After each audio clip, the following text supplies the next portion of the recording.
আরবি বানাচ্ছি, তাই কুকারে জল দিয়ে দিলাম। এবার আমি সেদ্ধ করে নেব। আধা কিলো নিয়েছি, ধুয়েও রেখেছি পরিষ্কার করে। সবগুলো দিয়ে দেবো একসাথে। সবগুলো দিয়ে দিয়েছি। এবার আমি একটা সিটি লাগিয়ে নেব। আমার সেদ্ধ হয়ে গেছে, ঢাকাটা খুলে বের করে নিচ্ছি। ঠান্ডা হয়ে গেলে সবকটা ছাড়িয়ে নেবো।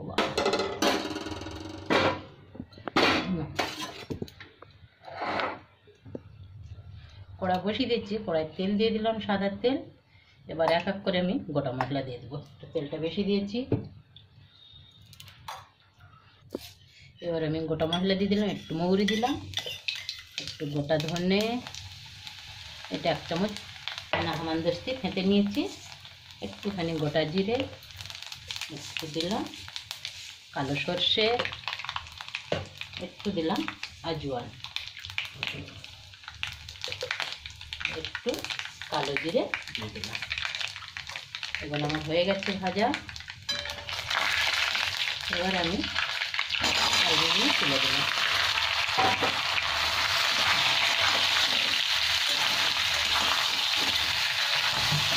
আলুটা তুলে দিচ্ছি। এবার একটু নুন দিয়ে দিচ্ছি আমি।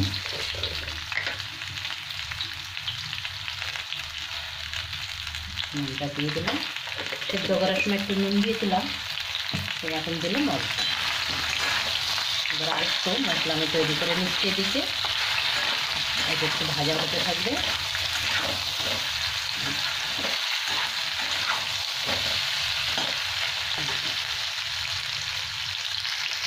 এখানে আমি ধনে পাউডার, জিরে পাউডার, কাশ্মীরি লঙ্কার গুঁড়ো, লাল লঙ্কার গুঁড়ো আর হলুদ এগুলো সব দিয়ে দিলাম।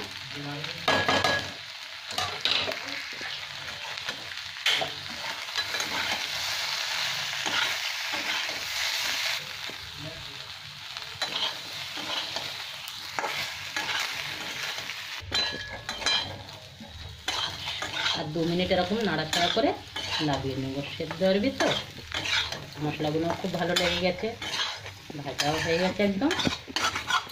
এতে বেশিরভাগ ভালো লাগে রুটির সাথে।